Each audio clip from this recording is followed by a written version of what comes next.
আনমনে রাস্তায় হাঁটতেছে হঠাৎ একটা বৃদ্ধ লোক দৌড়ে আমার কাছে এসে বলতে লাগলো, বাবা, আমার মেয়েটা ওই বখাটের হাত থেকে বাঁচাও প্লিজ। বৃদ্ধ লোকটির মিনতি সুরে বলতেই কোনো কিছু না ভেবে বৃদ্ধ লোকটির সঙ্গে যেতেই কিছু দূর লক্ষ্য করলাম দুইটা বখাটে মেয়েটার শরীরে হাত দিচ্ছে চাচ্ছে, কিন্তু মেয়েটা তার হাতটা বারবার সরিয়ে দিচ্ছে। এই দৃশ্য দেখে নিজেকে সামলাতে পারলাম না। একবার সামনে এগুতে মনে হতে লাগলো আমি তো একা ওদের সঙ্গে লড়াই করতে পারবো না, তবে কিছু একটা দিয়ে তাদের আঘাত করতে হবে, তবেই না মেয়েটাকে ছাড়তে বাধ্য হবে। এসব ভাবতেই বৃদ্ধ লোকটি কান্না করে বলল, বাবা প্লিজ আমার মেয়েটাকে বাঁচাও, নইলে এই নরপশুর কাছ থেকে আমার মেয়ে রেহাই পাবে না। আশেপাশে কিছু একটা খুঁজতেই দোকানে রাখা একটা লাঠি পেয়ে গেলাম। সেটা নিয়ে দূরত্ব সেখানে গিয়ে কোনো কথা না বলেই পিছন দিক থেকে দুই বখাটেকে মারতেই একটার মাথা ফেটে রক্ত ঝরতে লাগলো, আরেকটা দেখেই ভয় পেয়ে দৌড়তে লাগলো। কিন্তু এক বখাটে আমার কাছ থেকে রক্ষা পায়নি। তাকে লাঠি দিয়ে আরও কয়েকটা আঘাত করতেই বৃদ্ধ লোকটি বলে উঠল, বাবা এবার ওকে ছেড়ে দাও, নয়তো মারা যাবে। আমি বললাম, না আঙ্কেল, ওকে পুলিশের হাতে তুলে দিব, এদের ছাড় দিলে রাস্তাঘাটে আরও বখাটেগিরি করবে। বখাটেটি আমার পা জড়িয়ে বলল, ভাই প্লিজ আমাকে আর মাইরেন না, আমি আর জীবনে কোনো মেয়ের দিকে তাকাবো না, তারপরও আমাকে পুলিশের হাতে তুলে দিবেন না প্লিজ। মেয়েটি কান্না করে বলল, না ভাইয়া, ওকে ছাড় দিবেন না, আজ আপনি আমাকে না বাঁচালে আসলে কাল সমাজে আমি মুখ দেখাতে পারতাম না, সুসাইড করতে হতো। কি বলল শুনলি তো? এখন তোকে কোনো ছাড় দেওয়া চলবে না, তোকে পুলিশের কাছেই রাখতে হবে। বেশ, আমার কথা শুনে বৃদ্ধ লোকটি বলল, বাবা একটু অপেক্ষা করো, পুলিশকে ফোন করে জানিয়ে দিয়েছে, তারা আসতেছে। কিছুক্ষণের মধ্যে পুলিশ এসে সেই বখাটেকে ধরে নিয়ে গেল।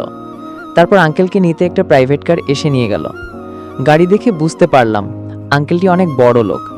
আঙ্কেল যদিও আমাকে জিজ্ঞেস করছিল, যদি সমস্যা হয় আমাকে জানিও, এই হলো আমার ভিজিটিং কার্ড। প্রত্যুত্তরে বলেছিলাম, অবশ্যই আপনাকে জানাবো। বেশ, রাতটা ফুটপাতেই নির্ঘুমে কাটিয়ে দিতে হচ্ছে। এখন কাকা কাকিমা ছাড়া যে বাস্তবতা কত কঠিন তা এখন হাড়ে হাড়ে টের পাচ্ছি। গ্রামে যে ফিরে যাবো সেটাও সম্ভব না। আল্লাহর উপর বিশ্বাস রেখে দীর্ঘ একটি নিঃশ্বাস ফেলে ভাবতে লাগলাম, সকালে একটা না একটা থাকার ব্যবস্থা হয়েই যাবে।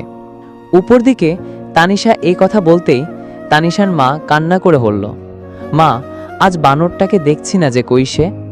কাকিমা কান্না করে বলল, মারে আমার মনে হয় রনি আমাদেরকে ছেড়ে অন্য কোনো শহরে চলে গিয়েছে। কি বলছো? চলে গিয়েছে মানে? কোথায় গিয়েছে? আমরা ছাড়া ওর কে বা আছে? তানিশার চোখের কোণে ইতিমধ্যে পানি জমে গিয়েছে। তানিশা ভাবতে পারছে না যে তাদেরকে এভাবে ছেড়ে চলে যাবে। এখন তানিশা নিজেই নিজেকে মনে মনে গালি দিচ্ছে। রক্তের সম্পর্ক হইতে ভাই নাও হতে পারে সে, কিন্তু ভাইয়ের চেয়েও তো কম না, আর তাকেই কিনা বাজে ভাষায় অপবাদ দিয়েছে। এসব ভাবতেই তানিশা কান্না করে বলল, মা এখন আমি কার সঙ্গে ঝগড়া করব? ও তো চলেই গেল। কাকিমা কান্না মিশ্রিত কণ্ঠে বলল, মারে সেদিন যদি অসব কথা না বলতে তাহলে হয়তো ও আমাদের ছেড়ে চলে যেত না। যদিও ও আমার পেটের সন্তান না, তারপরও তো ও তোকে নিজের বোন ভাবত। এমন একজনকে কেমনে এসব বাজে কথা বললি? তোর মুখে কি একটু আটকায়নি তখন? তানিশা বলল, মা আমার ভুল হয়েছে, সেদিন রাগের মাথায় এসব উল্টোপাল্টা কথা বলছি, কিন্তু তুমি ওকে চলে যেতে দিলে কেন? কাকিমা এই বলে থেমে গেল। আমিও জানতাম না। তোদের কলেজের প্রিন্সিপাল আমাকে কয়েক ঘন্টা আগে ফোন করে বলল ও নাকি কলেজ থেকে টিসি নিয়েছে। তার কারণস্বরূপ এটাও বলছে আমরা নাকি সপরিবারে ঢাকায় চলে যাচ্ছি। এ কথা প্রিন্সিপাল শুনে টিসিটা দিয়েছে। তানিশা বলল, মা রনি তাহলে আমাদের এখানে আর আসবে না? কাকিমা তানিশার উদ্দেশ্যে বলে উঠল, তুইও ওকে ভালো করে জানিস, ও ছোট থেকেই একটু জেদি, যা বলে তাই করে। আমাদের এখান থেকে চলে যেহেতু গিয়েছে, তখন মনে হয় আর ফিরে আসবে না। এটা ভাবতেই ভিতরে দুমড়ে মুচড়ে উঠছে রে মা। এইদিকে রিদিতাও অনেক আগ্রহ নিয়ে বসে আছে। কাল কলেজে গিয়ে সব ভুল বুঝাবুঝি ভেঙে রনিকে প্রপোজ করবে সে। কিন্তু রিদিতার মাথায় একটা চিন্তাই বারবার খেলছে, ও কি আমাকে ক্ষমা করে ভালোবাসাতে পারবে নাকি রিজেক্ট করবে? না না, এমন কিছুই হবে না। যে ছেলে আমার পিছনে 2 বছর পড়ে থাকতে পারে, তাকে আমি যদি আগ বাড়িয়ে প্রপোজাল দিই তো সে আমাকে ফিরিয়ে দিতে পারবে না। রিদিতা আনমনে ভেবে কিছুটা আনন্দিত হয়ে উঠল। ব্যাস, এরই মধ্যে তানিশার কলে রিদিতার ফোন বেজে উঠল। রিদিতা ফোনটা রিসিভ করেই বলে উঠল, রিদিতা আনন্দের সহিত বলে উঠল, তোর ভাইটি কি ম্যানেজ করেছিস? কিছুই ম্যানেজ করতে পারিনি, তার আগেই সব শেষ হয়ে গেল রে। এই বলে তানিশা কান্না করে উঠল। তানিশার কান্না শুনে রিদিতাও কিছুটা ভয় পেয়ে বলে উঠল, রিদিতা, বাসায় কিছু হয়েছে? কান্না করছো কেন? তানিশা কান্না করে বলল, রনি আমাদের বাসা ছেড়ে চলে গিয়েছে, আর কোথায় কার কাছে চলে গেছে কিছু বলে যায়নি। কলেজ থেকেও টিসি নিয়ে ফেলছে। এখন নিজেকে খুব অপরাধী মনে হচ্ছে রে। সেদিন যদি ওসব কথা না বলতি তাহলে হয়তো ও আমাদের ছেড়ে চলে যাইতো না। সরি রে, তোদের দুইজনকার মিলিয়ে দিতে পারলাম না। তানিশার কথা শোনা মাত্র রিদিতা যেন মূর্তির মতো পাথর হয়ে গেল। এখন রিলেশন হবে তো দূরের বিষয়, সে যে তার সঙ্গে না বুঝে অন্যায়টা করেছে, তার ক্ষমাও তো নিতে পারবে না। এসব ভেবে রিদিতা শব্দ ছাড়াই চোখ থেকে জল গড়তে লাগলো। রিদিতা এসব ভাবতেই তানিশা ওপাশ থেকে বলে উঠল, হ্যালো রিদিতা, কথা বলছো না কেন? আচ্ছা, পরে কথা বলবো নে, এখন রাখছে। তানিশা এই বলে ওপাশ থেকে ফোনের লাইন কেটে দিল। এদিকে রিদিতা ফুপিয়ে কান্না করতে লাগলো। বেশ, রিদিতার মা তা শুনতে পেয়ে জিজ্ঞেস করে উঠল, রিদিতা, মা কান্না করছো কেন? কি হয়েছে আমাকে বলো। রিদিতা কান্না করে বলল, মা, আমার দ্বারা এত বড় অন্যায়টা কেমনে করতে পারলাম? রিদিতা মা, আর কান্না করিস না, কি হয়েছে সেটা আমাকে বল। তারপর রিদিতার শুরু থেকে শেষ পর্যন্ত যা কিছু ঘটনা ঘটেছে তার সব কিছু ভেঙে তার মার কাছে বলল। রিদিতার মাও রীতিমতো অবাক হয়ে গেল তার ঘটনা শুনে। রিদিতার মা তার মেয়েকে সান্ত্বনা দিয়ে বলে উঠল, প্রকৃতপক্ষে তোর তো কোনো দোষ নেই রে মা, যা কিছু করেছে ওই দুর্জয় শয়তানটা। তোদের মাঝে ভুলটা ওই শয়তানই তুলে ধরেছে, কিন্তু মাঝখানে নির্দোষ ছেলেটা এইভাবে এলাকার লোকের সামনে অপদস্থ করা হলো। সেদিকে লক্ষ্য করতে আমাদের নিজের প্রতি সত্যি খুব অনুশোচনা কাজ করছে রে মা। তাছাড়া আমার বাবা এই কথা শুনলে অনেকটা ভেঙে পড়বে। বাবাকেও এ বিষয়ে জানানোর দরকার মা। এরই মধ্যে শফিক সাহেব এসে বলতে লাগলো, কি রিদিতা মামুনি, সেই ছেলেটা কি তোমাকে আর কখনো বিরক্ত করেছে? যদি আরেকবারও আমার মেয়ের সঙ্গে ইভিটিজিং করার চেষ্টা করে তাহলে কোনো কিছু না ভেবেই ওকে জেলের ভাত খাইয়ে থাকবো। রিদিতা বলল, বাবা, আমরা যাকে ইভিটিজার ভেবে এলাকার সবার সামনে অপমান অপদস্থ করেছে সে আসলে এসব কিছুই করেনি। শফিক সাহেব বলল, এই রিদিতার মা, শুনছ? তোমার মেয়ে কথা কি সব কিছুই তো বুঝতে পারছি না। আমি বলছি, শোনো তাহলে। এই বলে রিদিতা সবটা শফিক সাহেবকে জানালো। শফিক সাহেব ঘটনাটি জানার পর ঠাস করে সোফায় বসে পড়ল আর অনুশোচনায় বলে উঠল, আমার রাজনৈতিক ক্ষমতা থাকলেও কখনো কাউকে অন্যায় করিনি, কিংবা ক্ষমতার অপব্যবহারও করিনি। আজ আমার দ্বারা নির্দোষ ছেলেটা এইভাবে শাস্তি পেল। শফিক সাহেব অনেকটা অনুশোচনায় বলে উঠল। রিদিতার মা বলল, এখন এসব বলে কি হবে, যা হবার তা হয়ে গেছে। শফিক সাহেব বলল, রিদিতা মা, চলো আমরা রনির কাছে গিয়ে আমাদের ভুল স্বীকার করে নিই আর ক্ষমাও চেয়ে নিই। রিদিতা কান্না করে বলল, বাবা, সেটার সুযোগও এখন নেই। কিছুক্ষণ আগে জানতে পারলাম ও কাউকে কিছু না বলে এই শহর ছেড়ে অন্য শহরে চলে গিয়েছে। শফিক সাহেব তার মেয়ের কথা শুনে রীতিমতো অবাক হয়ে বলে উঠল, শেষ পর্যন্ত ছেলেটা ক্ষমা চাওয়ার সুযোগটাও দিল না নাকি? আজ 2টা দিন ধরে রাস্তায় ফুটপাতে নির্ঘুমে রাত কাটিয়ে দিতে হচ্ছে। ঢাকা শহরে এত লোকজন, তারপরও এখানে একজনকেও পরিচিত হিসেবে পেলাম না। তাহলে কি আমাকে আবার গ্রামে ফিরে যেতে হবে? না না, সেটা সম্ভব না। গ্রাম থেকে যখন চলে আসছি তখন ঢাকায় একটা না একটা উপায় ঠিক বের হয়ে যাবে। ভাবিনি কখনো এমন একটা পরিস্থিতির মোকাবেলা করতে হবে। চায়ের দোকানে বেঞ্চে বসে এসব আনমনে চিন্তা করছিলাম, এমন সময় পিছন দিক থেকে কেউ একজন রনি বলে ডেকে উঠল। প্রথমে ভাবলাম এই ঢাকা শহরে কে আমাকে ডাকবে, হয়তো আমার নামে অন্য কাউকে ডাকছে।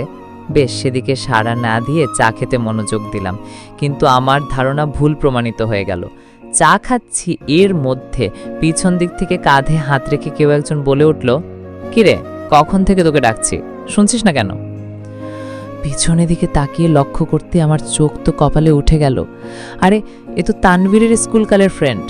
আল্লাহর অসীম দয়া, এই তানভীরই আমাকে একটা থাকার ব্যবস্থা করে দিতে পারবে। চিন্তামুক্ত হয়ে বলে উঠলাম। আমি বললাম, দোস্ত, আমাকে একটা হেল্প কর প্লিজ। আজ 2 দিন ধরে ফুটপাতে থাকতে হচ্ছে। এই দিন অনেক চেষ্টা করেছি, কিন্তু বাসা ভাড়া করতে পাইনি। একা একজনকে কেউ বাসা ভাড়া দিতে চায় না। আল্লাহর রহমতে তোকে যখন পেয়ে গেছি, তো আমাকে একটা থাকার ব্যবস্থা করে দে প্লিজ দোস্ত। তানভীর বলল, কি ব্যাপার বলতো? তুই হুট করে ঢাকায় আসলি, এসে তারও আবার ফুটপাতে থাকছিস। সত্যি করে বলতো, অসময়ে ঢাকা আসার কারণ কি? আসলে ঢাকায় আমি আসতে চাইনি, কিন্তু পরিস্থিতি আমাকে এখানে এনেছে। এই বলে গ্রামের পুরো ঘটনাটা বলে ফেললাম। তানভীর বলল, দোস্ত, দুর্জয় তোকে নিয়ে এত বড় একটা গেম খেললো, আর তুই ওকে কিছু না বলে চলে আসলি। চাইলে তার জালিয়াতি বের করতে পারতাম, কিন্তু মান সম্মান যা যাওয়া সেটা তো আগেই শেষ। দুর্জয়কে দোষে সাব্যস্ত করলে তো আমার যে সম্মান ধুলায় মিশে গেছে সেটা আর ফিরে আসতো না। তাছাড়া কাকা কাকিমা তারা আমার আপন কেউ না, রাস্তায় নাকি আমাকে কুড়িয়ে পেয়েছে। এইটা জানার পর তো গ্রামে থাকা কোনো মুডই ছিল না, কিন্তু যাকে আমার বোন ভাবতাম সে আমাকে এমন বাজে কথা বলছে যেটা মুখে আনাই পাপ। বেশ, এরপর সিদ্ধান্ত নিয়ে ফেললাম ঢাকায় চলে আসব। টিসি নিয়ে চলেও আসছি, কিন্তু থাকার কোনো ব্যবস্থাই করতে পারছি না, যার দরুন আজ নিয়ে প্রায় 2 দিন ফুটপাতে নির্ঘুমে রাত কাটিয়ে দিতে হচ্ছে। এখন যদি তুই আমাকে থাকার ব্যবস্থা, আমি বললাম, না করিস তাহলে মহা একটা বিপদে পড়ে যাব। প্লিজ দোস্ত, না করিস না। তানভীর বলল, আরে মামা, এত চাপ নেবার কিছুই নেই। তাছাড়া তুই যে বিপদে পড়েছিস, এ সময় তোকে হেল্প করতে পারলে নিজেকে অনেক প্রাউড ফিল মনে করব। যদিও তোকে আমার সাথে নিলে এতে আমার কিছু সমস্যা হতে পারে, কিন্তু তোকে তো আর বিপদের মুখে ফেলে যেতে পারি না। আচ্ছা চল, আজ থেকে তুই আমার সাথেই থাকবি। আর হ্যাঁ, বাড়িওয়ালার মেয়ের দিকে কিন্তু ভুলেও তাকাবি না। আমি বললাম, কেন? তানভীর বলল, বাড়িওয়ালার মেয়েটাকে প্রথম দেখলেই ক্রাশ খেয়ে যাবি, কিন্তু মেয়েটার আচরণ একদমই ভালো না। যদি তার সামনে কোনো কারণবশত পড়তাম, অকারণেই মিসবিহেভ করত। তবে বাড়িওয়ালার মেয়েটা নাকি আগে এমন ছিল না, সবার সঙ্গেই হেসে খেলে কথা বলতো। যখনই প্রেম ভালোবাসার নামে শব্দে মেয়েটি প্রতারিত হলো, ব্যাস তখন থেকে ছেলেদের একদমই সহ্য করে না। তাই তোকেও বলছি, বাড়িওয়ালার মেয়ের সঙ্গে কথা বলবি তো দূরের বিষয়, তার সামনেই যাবি না। আমি বললাম, আচ্ছা ঠিক আছে, যাব না। আল্লাহর উপর বিশ্বাস রেখেছিলাম বলেই তানভীরকে তার কারণস্বরূপ পেয়ে গেলাম। নিশ্চয়ই আল্লাহর উপর বিশ্বাস রাখলে সে কখনো নিরাশ হয় না, তার প্রমাণ আজ পেয়ে গেলাম। তারপর তানভীরের সঙ্গে তার ভাড়া নেওয়া বাসায় চলে গেলাম। বাড়িওয়ালার স্ত্রী আমাকে দেখি তানভীরকে বলল, তোমার সঙ্গে ওকে? তানভীর বলল, আন্টি, ও আমার বেস্ট ফ্রেন্ড রনি, গ্রাম থেকে এসেছে, এখন আমার সঙ্গেই থাকবে। আর আন্টি, ও যেহেতু আমার সঙ্গেই থাকবে, তার ভাড়াটাও আপনি মাস শেষে পেয়ে যাবেন, সমস্যা নেই। আচ্ছা ঠিক আছে, তুমি যখন বলছো তাহলে থাকতে পারে, কিন্তু প্রতি মাসের ভাড়া আমাকে ঠিকমতো দিতে হইবে, নয়তো এই বাসা তাকে ছাড়তে হবে। জি আচ্ছা আন্টি। প্রথমে ভেবেছিলাম আমার কাছে বাসা ভাড়াই দিবে না, কিন্তু তানভীরের সুপারিশ করাই বাড়িওয়ালা রাজি হয়েছে। যাই হোক, এখন একটু ঘুমানোর দরকার। ঘুমাতে যাব, এর মধ্যে তানভীর বলে উঠল, দোস্ত, তোর ফোনটা দে তো। ফোন দেখিয়ে বললাম, আমার ফোন মনে হয় চার্জ নেই, বন্ধ হয়ে আছে। আচ্ছা ঠিক আছে, চার্জে লাগানো দরকার আছে। তানভীরের কথা মতো ফোনটাকে চার্জে লাগিয়ে অন করতেই ডেভিল বনের এই নাম্বার থেকে 1000টা কল প্লাস মেসেজ ফোন যেন ভরে গেছে। প্রথম মেসেজটা ছিল, ভাই প্লিজ তুই বাড়িতে ফিরে আয়, তোকে ছাড়া পুরো বাড়িটা কেমন শূন্যতায় ভরে গেছে, ফিরে আয় না ভাই প্লিজ। মেসেজের শেষে কান্নার ইমোজি 2টা। তারপরেরটা, তোর জন্য মা বাবা তারা অনেক কান্না করতেছে, তাদের দিকে তাকিয়ে অ্যাটলিস্ট এবার ফিরে আয়, জিদ করিস না প্লিজ। তুই তো জানিস তোর সঙ্গে আমার ঝগড়া না করলে পেটের ভাত হজম হয় না। এখন তুই বাসায় নেই, 2 দিনে কেমন জানি অন্ধকার নেমে আসছে। বাবা মা তাদের মুখে হাসির কোনো আভা নেই, সবসময় বিষণ্ণতার ছাপ তাদের মুখে লেগেই থাকে। তুই তো এটাও জানিস ওরা আমাকে না যতটুকু ভালোবাসে তার থেকে দ্বিগুণ ওরা তোকে ভালোবাসে। তুই কি চাইলে পারবি না তোর সব রাগ অভিমান ফেলে আবার আমাদের কাছে ফিরে আসতে? মেসেজটা পড়তে চোখ থেকে কয়েক ফোঁটা নোনা জল গড়তে লাগলো। তারপর কোনো কিছু না ভেবে সেই মেসেজটা রিপ্লাই দিলাম, সেটা সম্ভব না। আর হ্যাঁ, দয়া করে এই নাম্বারে ফোন কিংবা মেসেজ দিবেন না প্লিজ। এইটুকু লিখে দেবীর বোনের এই নাম্বারে সেন্ড করলাম। বেশ, সঙ্গে সঙ্গে ওপাশ থেকে কল আসতে লাগলো। কল কেটে দিবার পরও কল আসতে লাগলো দেখে উপায় না পেয়ে কলটা রিসিভ করলাম।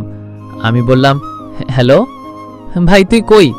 তানিশা কান্না করে বলল, আর হ্যাঁ, তানিশার ফোন নাম্বারটাই ডেভিল বোনে লিখে সেভ করে রেখেছিলাম। সরি, কে আপনার ভাই? ফোন এভাবে কান্নাকাটি করছেন কেন? যদি কান্নাকাটি করতেই হয় তাহলে ফোন কেটে দিয়ে একাই সারাদিন কান্না করেন, রাখছি। ফোনের লাইনটা কাটতে চেয়েও কেন জানি কাটতে পারলাম না। নীরব শ্রোতার মতো চুপ হয়ে গেলাম। আর তানিশা ওপাশ থেকে বলতে লাগলো। তানিশা কান্না করে বলল, তুই 2 দিন হয়ে বাড়ি ছেড়েছিস, আর 2 দিনই তোর শূন্যতা পুরো বাড়ি ভরে গেছে। আগে তো তোর জ্বালায় কোনো সিরিয়াল দেখতে পারতাম না, সারাক্ষণ IPL খেলা নয়তো মুভি দেখেছিস, তবুও আমাকে কিছু দেখতে দিসনি। এই নিয়ে তোর সঙ্গে আমার অনেকবারই ঝগড়া লেগে গিয়েছিল, কিন্তু এখন সারাক্ষণই সিরিয়াল দেখলো, আমাকে কেউ কিছু বলার মানুষটা নেই। এখন তাকেই শুধু খুব মিস করছি। প্লিজ চলে আয় না ভাইয়া। কি হলো, কথা বলছিস না কেন? Hello hello. Tanisha hello hello বলতেই কোনো কিছু না বলে ফোনটা কেটে দিলাম এবং সঙ্গে সঙ্গে সিমটা খুলে ফেললাম। আর যেই সিমটা ভাঙতে যাব অমনি তানভীর এসে বলতে লাগলো, আরে সিমটা ভাঙতেছো কেন? দরকার পড়লে খুলে রেখে দে। এমনও তো পারে সিমটা আবার তোর প্রয়োজনে লেগে গেল, তখন তো আবার সমস্যার সম্মুখীন হতে হবে। হ্যাঁ, তাই তো সিম ভেঙে ফেলার চেয়ে খুলে রাখাই ভালো। কখন কি প্রয়োজনে পড়ে যায় তা বলা খুব মুশকিল। এসব ভেবে সিমটা আর ভাঙলাম না, সযত্নে রেখে দিলাম। তারপর কিছুক্ষণ ফোনে ফেসবুকে নিউজ ফিড ঘেটে ঘুমিয়ে পড়লাম। বিকেলে ঘুম থেকে উঠে ছাদে চলে গেলাম।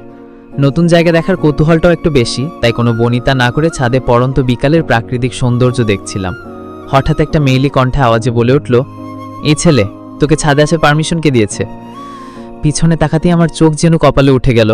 হেতু দেখছি নির্ঘাত বলিউডের নায়িকা, মনে হচ্ছে শুটিং বাদ দিয়ে এখানে অবসরে ঘুরতে আসছে।